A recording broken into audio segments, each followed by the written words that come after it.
What's good? What's good? It's the one, the only, but what do I know? Boxing coming back at y'all with another one, man. So we got Billy Joe Saunders in the news. Man, look, bro. Billy Joe Saunders is planning his return. I want to talk about it, but now let's talk. I want to talk about the possible options and where we see him going in his return. All right, but first, before we do that, you know how I do it. I like to break it down. Let me do the research. I assume that because Billy Joe Saunders looked big as hell, bro. He looked like he's gotta be about. Last time I saw him, he looked like Santa Claus. I'm not even being funny. Like, seriously, the picture I saw, he really looked like Santa Claus. But except for his beard isn't white. But so I doubt that he returns to 168. He might maybe come back at light heavyweight, then work his way down. I'm not sure, but I'm finna look it up, and then we're gonna go from there. All right. Shout out to BoxingSocial.com. It says Billy Joe Saunders announces return date and reveals how many fights he has left. Billy Joe Saunders is in training for a ring return following over 2 years out of the ring. The two-weight world champion pressed pause on his professional career following his first loss against Saul Canelo Alvarez. Saunders boxed well in the opening stages of the Texas bout, but ducked into a shot that would see him fracture his eye socket. In the aftermath, some wondered if he had quietly retired from the sport. He confirmed that not to be the case this year, announcing an impending comeback and beginning in training.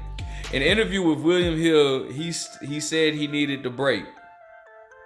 I have to come back to boxing because I can't keep thinking about could've, would've, should've. I know it's been 2.5 years now, but I've been boxing mentally since I was 5 years old. I've been boxing mentally since I was 5 years old, so I needed that break so much. Saunders confirmed that the timeline for his return, looking to work with Eddie Hearn's Matchroom again for a light heavyweight bout in December before moving back down to super middleweight. I'm going to fight in December. I haven't got an opponent yet, but I'm going back with Eddie Hearn and sort some things. I'll probably fight at 12 stone. 12 stone 6 ounces, whatever, however they say it or whatnot. I think in the UK it's like you multiply 12 times 14, then you add 6, whatever. But super middleweight, I'll probably fight in a super middleweight. I'm not going to say I'm going to fight a superstar, but I'm going to fight in super middleweight coming back. And then you'll see me at the first of the new year. Okay. I'm confused. Okay, so it says super middleweight here, but I wonder if he meant light heavyweight. And then you'll see me at super middleweight coming back first of the year. Saunders gotta be older than 30. He's got to be. It says he's 30, but I'm finna look that up. Saunders 30 being smart about the plan and says that he has 3 or 4 fights left in the game. I could say right from now that in 11 or 12 weeks I could get down to, I guess, 100. It says 12ist, but you guys let me know. I guess that's a super middleweight, but at what cost? I don't want to go in there and stink the place out because I'm drained and I haven't made the weight. I want to slowly bring down and have a little run, get the ball rolling, pick an opponent, and then look for the biggest fights that Eddie can bring me. I only want 3 or 4 fights. On which Matchroom card he lands is yet to be announced, with the host of December dates already filled and 2 more in the works. All right, so let's talk about it. All right, man. So I figured he was gonna return at 175, but regardless, listen, let's talk about it. All right. Now, I've always had this thing, like when a fighter takes like more than like two years off, like normally you have to be a very special type of fighter to come back from that type of layoff and still be able to dominate and come back on top. Floyd Mayweather did it.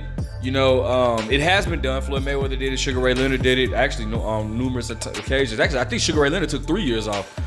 Came back for Marvin Hagler. What was it? No, it was Marvin Hagler. One of them, regardless. But anyways, it has been done before. But you have to really be a special type of fighter to do that. And the thing about Billy Joe Saunders is Billy Joe he can box his ass off. Billy Joe, like, his performance against David Lemieux is my favorite Billy Joe Saunders fight, bro. Like, he was slick. I love slick fighters, and that's what Billy Joe is. Not athletic, not really too athletic, like not the fastest guy. Definitely not the hardest puncher at all.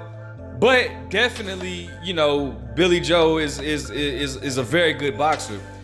So that's the good news. That's the good news, that Billy Joe Saunders doesn't just rely on athleticism, because when you rely more on athleticism, once that athleticism goes away or starts to die down, you have to rely on your boxing abilities, right? So I give Billy Joe Saunders credit for that, right? But I'm trying to figure out, and I want you guys to drop it in the comment section as well. Who do you think Billy Joe Saunders could come back and beat right now, or make a comeback to compete with? Obviously, we're not even gonna touch on 175 because he stated that he's not gonna stay up there. He's just gonna come back, possibly at 175, and then come down to 168. But even at 168 pounds, to become a world champion, first and foremost, well, we all know who holds all the belts. That's Canelo Alvarez, right? But it's definitely some fights out there. Now, I don't know how they're gonna get this done with DAZN. You know, obviously, being the PBC, is rumored the PBC is now gonna be moving to Amazon Prime, which is, you know, I don't know how I feel about that, but all the big names at super middleweight is with the PBC, so they're gonna have to figure out a deal and a way to get Billy Joe Saunders to fight with on the PBC if he, you know, plans on making a successful comeback, which I'm sure that's what his plans are. Now, in that roster, you know, we got top guys like, obviously, Canelo Alvarez is with the PBC right now. He only has 2 more fights, and then he's gonna do whatever. But I doubt that he goes to DAZN to fight a Billy Joe Saunders. I don't think anybody wants to see that. You have David Benavidez, you have Demetrius Andrade, you have David Morrell, you have Caleb Plant, you have Jamal Charlo. So it's definitely some big names at 168 that Billy Joe can get involved with. However, what's the likelihood of him actually fighting those guys? Somebody's gonna have to make something happen, right? I don't see him having, with taking that long of a layoff, I personally don't see him having that type of success to really beat any of those guys. I'm gonna be honest. I don't see. He was supposed to fight Demetrius Bivol. I said Demetrius Bivol. He was supposed to fight Demetrius Andrade, but on 2 occasions. But you know, he was the reason for that. It just all depends on where he is in his return. You know, we got to see him return. Obviously, he's gonna take a tune-up, which rightfully so he deserves. It's also that injury. Let's not forget about that injury. And maybe this was a good thing for him to take this time off. We know that guys that break their orbital bone, a lot of times when they come back, they end up breaking the other side of their face as well. You know, that happened to Kell Brook when he fought Triple G. Triple G broke one side, and then Kell Brook ended up fighting Errol Spence, and then Errol Spence broke the other. You know. It's just, you know, it just all depends on where he's at. It's so much that we don't know. It's really hard to predict the future. But if I'm going off of, you know, history says, like, you know, it's not likely that he would actually be able to come back the same, taking that time off and not, you know. But who knows? I mean, again, that's my name. But what do I know? So hopefully, you know, hopefully, you know, he gets him I say he needs to at least have 3 tune-ups. I'm just gonna be honest. He needs 3 tune-ups before I see him fighting the top level, a top guy. Period. You know, so I don't know any tune-ups off of the rip that he could fight. I'm sure, more than sure, Eddie Hearn will find him somebody. But I don't really see him. I don't see him becoming a world champion again. But you know what? I would love for him to fight Chris Eubank. That fight is gonna always be there. Even though Chris Eubank, he fought at 168 before, but that fight will always be there. So that's definitely a fight, a domestic fight that'll do well. Let me know what you guys think. Who do you want to see Billy Joe Saunders in there with next? Do you see him coming back, becoming a world champion? Like, comment, subscribe. But what do I know?